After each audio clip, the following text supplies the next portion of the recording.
अच्छा, अगर हम बात करें लोकसभा चुनाव से पहले काफी खुलासे इनेलो की तरफ से किए गए, कुछ सीढ़ियां लाई गई, तो हम माने कि विधानसभा के लिए भी कुछ ऐसा ही बम की तैयारी है? नहीं, मैं तो आपके माध्यम से आज सबसे पहले बोलना चाहूँगा, हमने एचसीएस घोटाला इनका उठाया, मैंने लड़ाई लड़ी और as a member of parliament आज गवर्नर साहब ने हमारी बात नहीं सुनी, 2 महीने का समय हो चुका, कोई इंक्वायरी नहीं शुरू करी।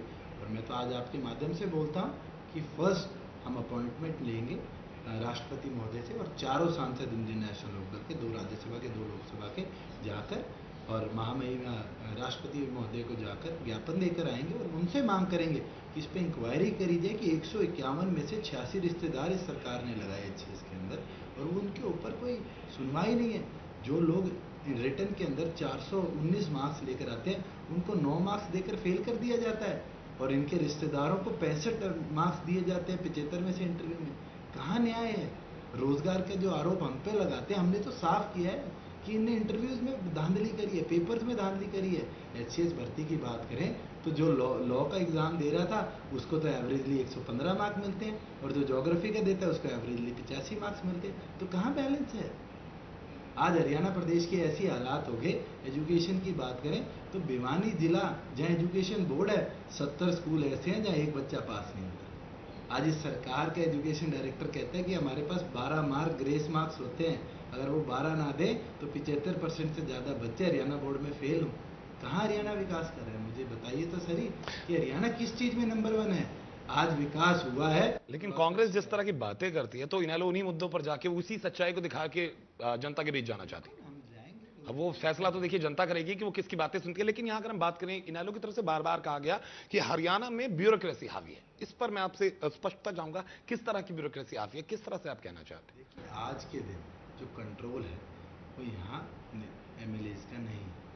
कहीं ना कहीं जो ऑफिसर्स हैं, एक अजूबे की चीज़ आपको बताता हूँ, हरियाणा पहला प्रदेश है इस देश के अंदर आज़ादी के बाद जिसमें पिछले 10 सालों में कोई सीनियर ऑफिशियल रिटायर नहीं हुआ। सबसे इंटरेस्टिंग चीज़ यही है कि मुख्यमंत्री ने अपने किसी अधिकारी को जाने नहीं दिया। टीवी राठी जी तो जो 2008 के अंदर रिटायर होने वाले थे उनको 2 साल की एक्सटेंशन दी गई, फिर 1 साल की एक्सटेंशन दी गई और पिछले साल जब वो रिटायर हो चुके, क्योंकि गवर्नमेंट नॉर्म ये कहते हैं 75 के बाद आप नौकरी नहीं कर सकते, तो कहीं ना कहीं एक नई पोस्ट क्रिएट की गई अनकॉन्स्टिट्यूशनल और उनको उस पर बैठाने का काम किया। मुझे एक ऐसा अधिकारी बताइए जो इस प्रदेश में रिटायर हुआ हो, अगर ब्यूरोक्रेसी हावी नहीं होती और कहीं ना देखिए, कहीं मुख्यमंत्री के हाथ ब्यूरोक्रेट्स में। हर सरकार की अपनी पसंद के होते हैं। आपकी सरकार में रहे होंगे तब भी आपकी पसंद के रहे होंगे। हमारी सरकार में ब्यूरोक्रेट्स रिटायर तो होते थे। पिछले 10 साल से मुझे ये बताइए एक ब्यूरोक्रेट जो रिटायर हुआ। भाई, कांग्रेस कहती है कि बहुत अच्छा काम कर रहे हैं, इसलिए हम उन्हें अपने साथ रखना चाहते हैं। बहुत अच्छी बात है, प्रदेश को बहुत लूट खाने का काम करते हैं। आरटीसी गुप्ता जी हैं जो सीएलयूज बदलते हैं, पिछले 8-9 सालों से उसी पोस्ट पर बैठे हैं। आज उनकी बेटी के नाम पर करोड़ों के फ्लैट्स हैं और ये मैं नहीं कहता, आप जैसे मीडिया के साथी छानबीन कर कर लेकर आते हैं, उस पर कोई इंक्वायरी नहीं करी जाती, उनको उस पोस्ट से नहीं हटाया जाता। क्यों नहीं हटाया जाता? क्योंकि वो डेली सीएलयू बदलते हैं और मुख्यमंत्री को एक सूटकेस पैसों का ला कर देने का काम करते हैं। तो आपको लगता है कि कहीं ना कहीं अगर हम बात करें, ब्यूरोक्रेसी हावी है और शायद ये भी एक बहुत बड़ी वजह है जिसको लेकर इनेलो मैदान में उतरने वाली नहीं, है? बिल्कुल उतरेंगे। अच्छा, मैं एक बम की बात कर रहा था। इनेलो की तरफ से बार बार कहा गया कि अभी हमारे पास बहुत कुछ ऐसा है जिसे हम विधानसभा के करीब लाकर जनता को बताएंगे। तो हम माने कि एक एटम बम अभी इनेलो के पास है जिसे वो फोड़ने वाली है। एटम बॉम्ब क्या है? अब ये भर्तियां करनी है, आप देख लेना। जब आप भर्तियों के अंदर जब पुलिस की भर्ती नहीं, ये कराएंगे, चीज तो सामने आ गई है, कुछ ऐसा जो अभी छिपा हुआ इनेलो के पास है। जो होगा वो हमारी जो जो मतलब बताने के दुष्यंत जी, मतलब सबसे कम उम्र के जरूर हैं युवा सांसद, लेकिन राजनीति में परिपक्व नजर आते हैं, कुछ भी बताने के लिए तैयार नजर नहीं। 26 साल का एक्सपीरियंस है। जी। साल का हूँ मैं, 26 पैदा हुए थे तो चौधरी देवीलाल जब मेरे आते तो चौधरी देवीलाल जी की गोद तो लगता है पैदा हुए थे तो चौधरी देवीलाल जी की गोद में गए थे जी। और गुट्टी भी उनके हाथ से पी हुई है। जी। से शुरू कहीं है और हमारा आज तक के एक्सपीरियंस वहां से शुरू हुआ और आज तक चल रहा है। लेकिन यहां अगर हम बात करें, अक्सर आपने बचपन से देखा होगा जिस तरह से संसद के अंदर बातें होती हैं, जिस तरह से बदनामी होती है, कई बार तो लात घूंसी तक बहुत जगह चल गए हैं। तो क्या उम्मीदें लेकर जा रहे हैं इस बार संसद आप? वो जो लात घूसो वाली वो बहुत पहले थी, अब शिक्षा आ चुकी है आपको।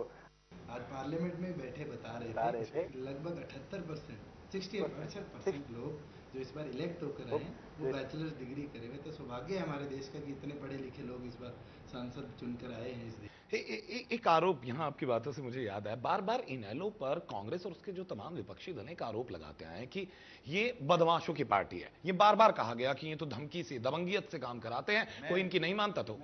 मैं तो हरियाणा की जनता से ऐसे लोग, 3 ऐसे लोग बता दीजिए जिनको हमने धोखा दिया। जी तो ओपन सवाल पूछता, 3 ऐसे लोग बता दीजिए जिनको हमने धोखा दिया हो। चौटाला साहब ने धोखा दिया हो, अजय सिंह जी, अभय सिंह जी ने धोखा दिया हो, मैंने दिया हो या चौधरी देवीलाल जी ने धोखा दिया हो। सिर्फ ये कांग्रेस का प्रोपेगेंडा है जी। जो चुनाव से पहले स्टार्ट। अच्छा, इस बार इस बार जी हिसार के अंदर कोशिश करी गई जी कुछ इस तरह की चीजें आई थी, झगड़े की। जाति जात के खिलाफ पैम्फलेट बनाए झूठे कि चौधरी देवीलाल जी ने कहा विशेष को देश प्रदेश से निकाल दो।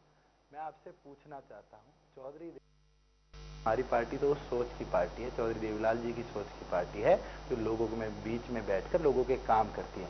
और जो बदनामी की बात आती है, जो आरोपों की बात आती है, ये सिर्फ कांग्रेस का प्रीपोज प्लान होता है, जो ये लोग अपने स्मॉल लीडरशिप के तहत अंदर इनपुट डालकर हमें बदनाम करने।